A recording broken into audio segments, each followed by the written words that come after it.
મસ્ત છે. ભુવનૈકપાલમ સંસાર માયા મતિમોહજાલમ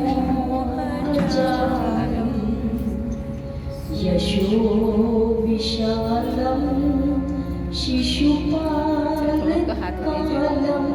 મને આપજો પછી. ત્યાંથી તને ફાવતો હોય તો લઈ લે. મનસા સ્મરામિ પ્રભુનંદ કુમારોપી સ્વામિની. આમ સામે જ ત્યાં જતી રહું ત્યાં. ના એ નથી ફાવતું.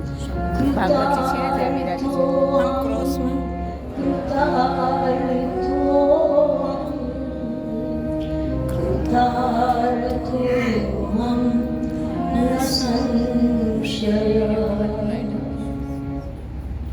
મોબાઈલનું સ્ટેન્ડ છે. શ્રીમદ ભાગવતજીના ઉભય ચરણોમાં અર્થાત ભગવત સ્વરૂપ શ્રીમદ ભાગવતજીના ઉભય ચરણોમાં દંડવત પ્રણામ કરીને વિદ્યાવારિધિ માનનીય શ્રી શાસ્ત્રીજી, ગઈકાલે આપણે સૂક્ષ્મ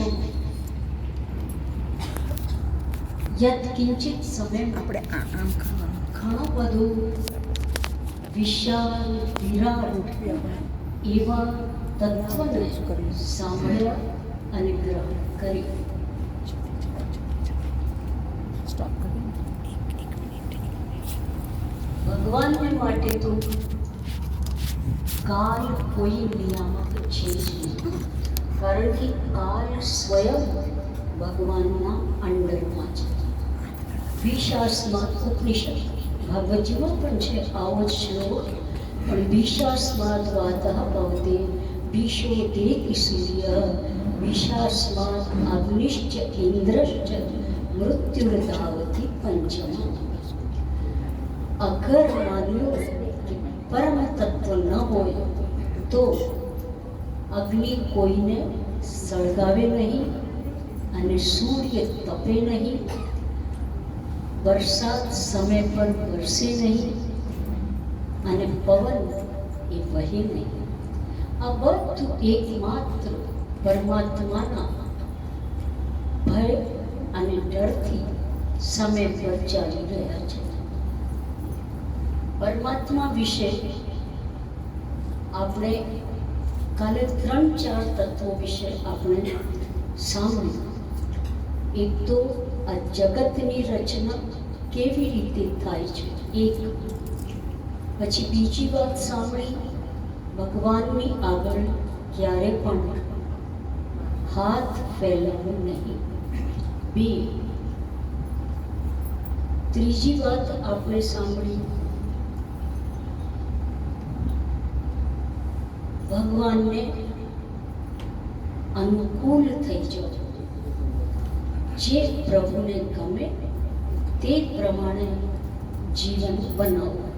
પુષ્ટિ માર્ગ માટે એક કહેવત છે कि हाजी हाजी करना जी और पुष्टि मार्ग में रहना जी. પુષ્ટિ માર્ગ આખર તો શ્રી ગોપીજનો દ્વારા પરમાત્માએ જ પ્રગટ કરાવ્યો છે. કાલે જ મને પંક્તિઓ ધ્યાન આવી રહી હતી એક કવિની.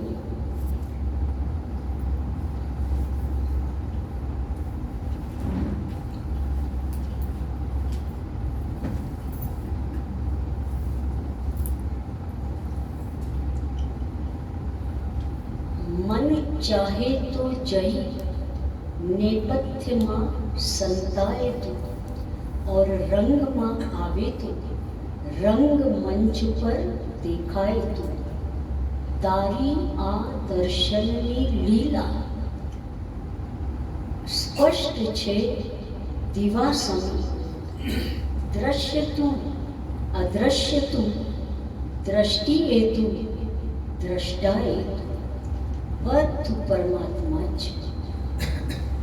પર આવો ભાવ આપણને થાય ત્યારે સર્વસ્મિન આત્મભાવ સર્વાત્મભાવ, આ તો બધામાં આત્મા વસે છે એવું દર્શન જો આપણને થઈ જાય તો આપણો વ્યવહાર જગત સાથે બદલાઈ જાય. એકનાથજી જઈ રહ્યા હતા ગંગાજળ લઈને શિવજીને ચડાવવા માટે. રસ્તામાં ગધેડો મળ્યો, પ્યાસથી તરસી રહ્યો હતો. આવી જ ગરમીના દિવસો હતા. ત્યારે એ જળ એકનાથજીએ ગધેડાને પીવડાવી દીધું. લોકોએ કહ્યું, આ શું કર્યું? શિવજી માટેનું જળ તમે અહીંયા આપી દીધું, ગધેડાને પીવડાવી દીધું. ત્યારે એકનાથજીએ કહ્યું कि जब अपना श्री गोसाई जी प्रभुचरण ने कहूँ ने कि झाड़ी तो फिर से आ जाएगी लेकिन इसके प्राण कहाँ से दोबारा आएंगे. एवी ज रीते एकनाथजीए पण कह્યું कि आना प्राण बचावવું જરૂરી છે. એટલે આપણે ત્યાં સમાજ સેવા છે, જીવ દયા છે, લેकिन ઘર ઘર હોસ્પિટલમાં જઈને અને બિસ્કિટ આપવું, જળ આપવું, આ સેવા કરવાનું બતાવ્યું નથી.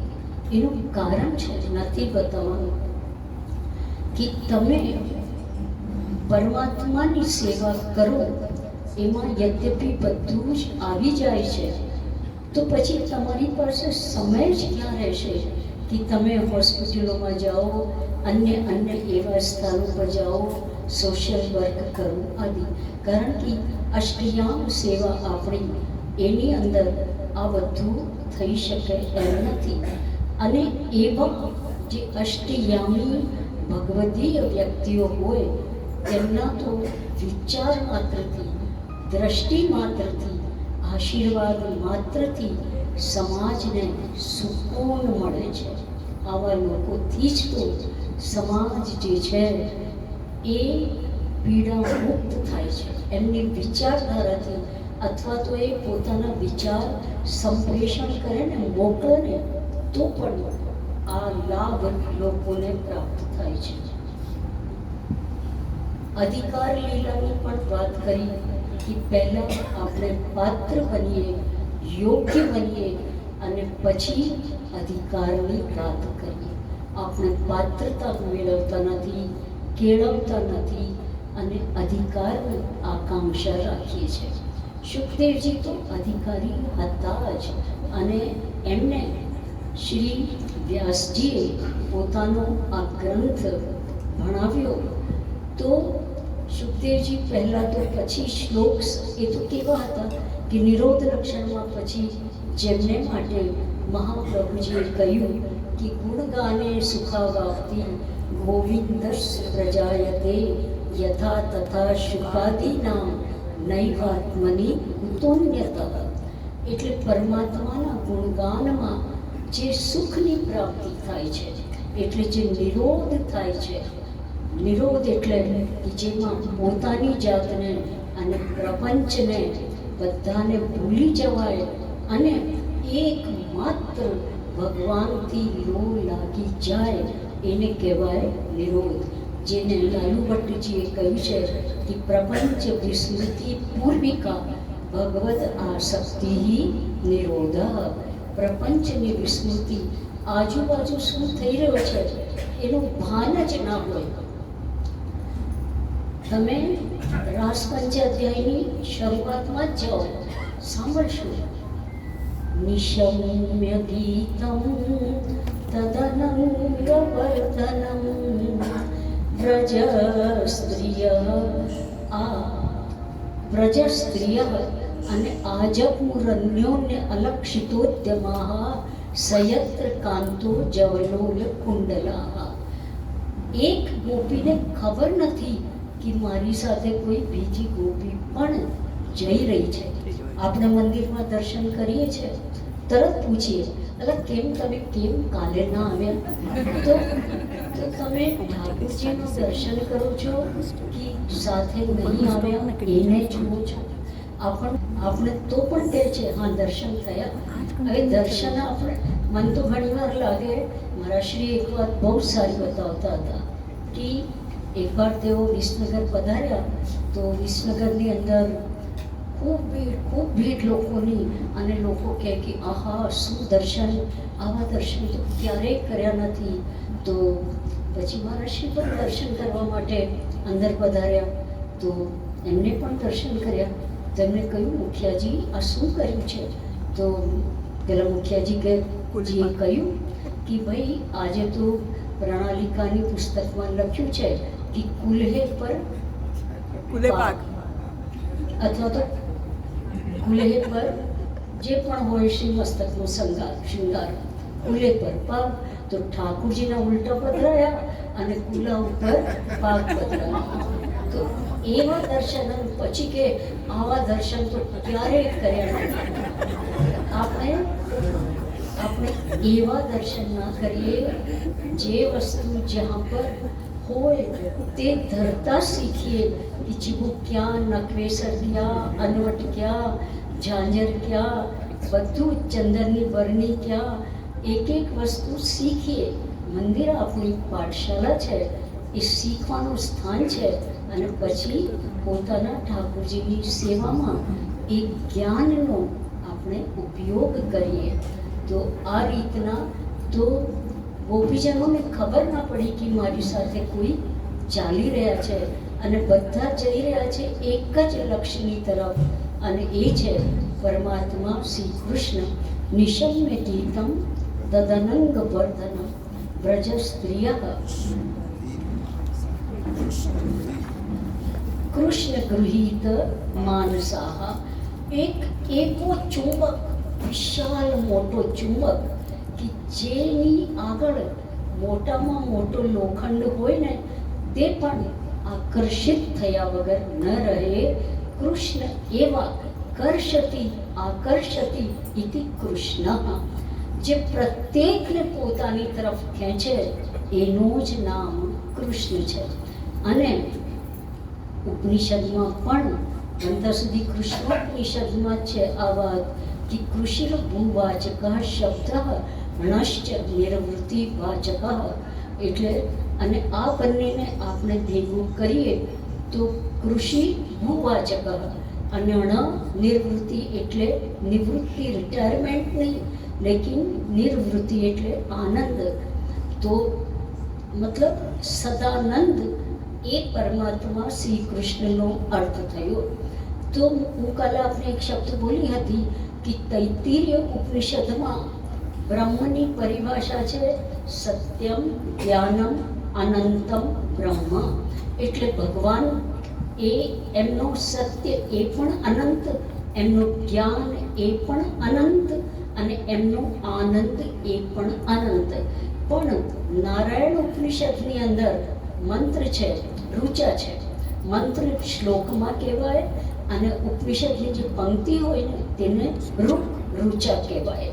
તો સત્યમ જ્ઞાનમ ત્યાં છે, સત્યમ જ્ઞાનમ આનંદમ બ્રહ્મ નારાયણ ઉપનિષદમાં, અને તૈત્તિરીય ઉપનિષદમાં સત્યમ જ્ઞાનમ અનંતમ બ્રહ્મ. ચાલુ થશે બ્રહ્માનંદ વલ્લી બ્રહ્મવિદ આપનોતિ પરમ સૈષા અભ્યુક્તા. પછી આ બધી વાતો એમાં આવે છે.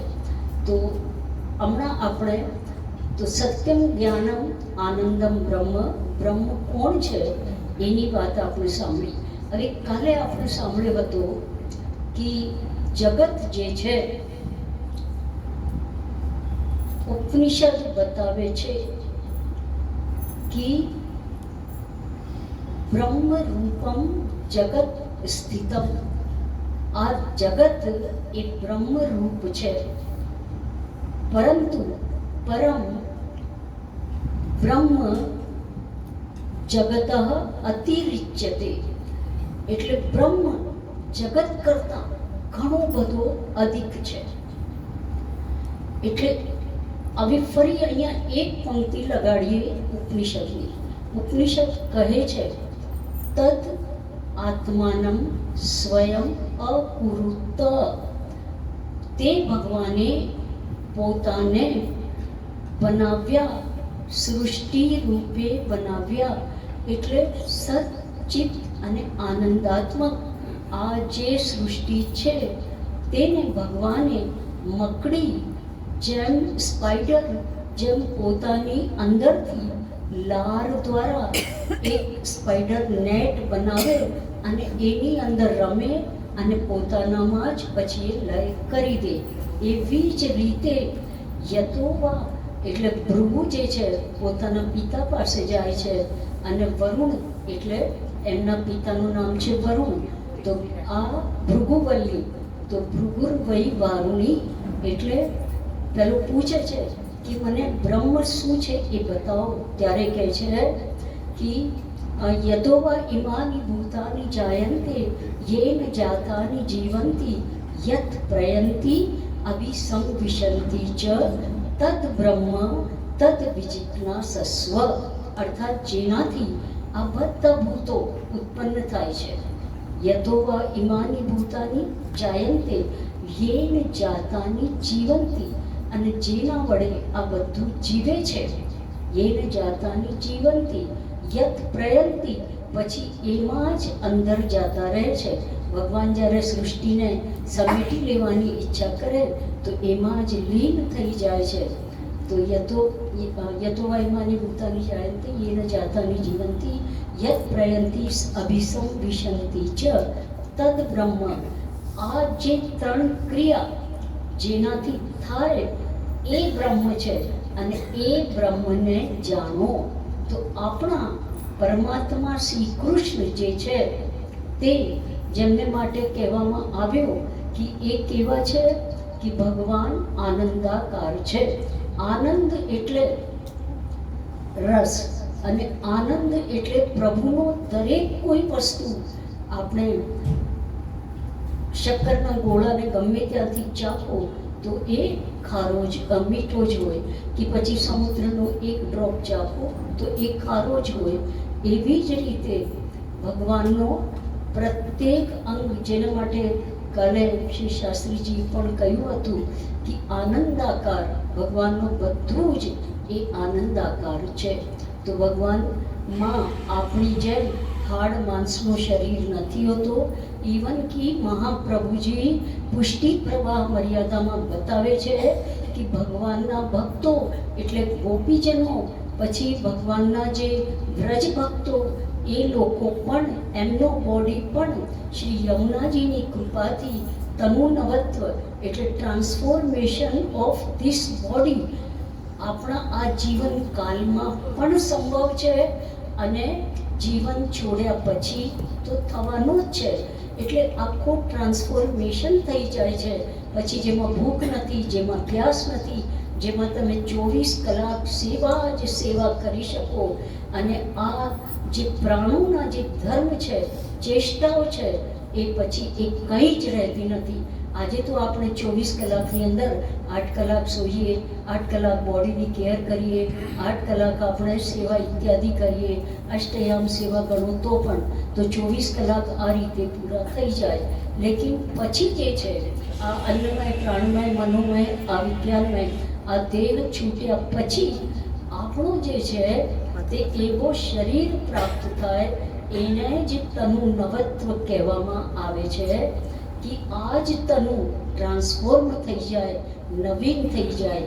એક તો આ સ્થિતિ અને બીજી નવ તનુત્વ એટલે આ શરીર છૂટ્યા પછી આપણને નવ તનુત્વ સીધું પછી લીલામાં પ્રવેશ પ્રાપ્ત થાય અને એ પણ સેવા કરવા માટેનો. કારણ કે ભગવાનના ભક્તો દયારામભાઈ તો કહી દીધું છે કે રીજે રાબડી થકી ગરીબ લોકરે એ ભોગીને નવ ભાવે રે, અમે તો રાજના ખાસા ખવાસ મુક્તિ મન રાચી રે. અને આ બાજુ તૃતીય સ્કંદમાં આ જે હમણાં ભક્તિની સરિતા શ્રી કપિલ દેવજી ભગવાન બતાવવાના છે એમાં પણ આ જ વાત આવશે કે લક્ષણમ ભક્તિ યોગસ્ય આસુ મદ ગુણ શ્રુતિ માત્રેણ મયી સર્વ ગુહાશયે મનોગતિ રવિચિન્ના યથા ગંગામ કુસુમોદવ. આ બધી વાતો હમણાં આવવાની છે. એટલે આ પ્રકારનો ભક્તિ યોગ અને આ પ્રકારનો દેહ પછી મનુષ્યને યમુનાજીની કૃપાથી આ જીવનમાં, અને ઘણા એવા લોકો છે આપણા 84 વૈષ્ણવમાં તમે જુઓ 3 દિવસ સુધી વાર્તાલાપ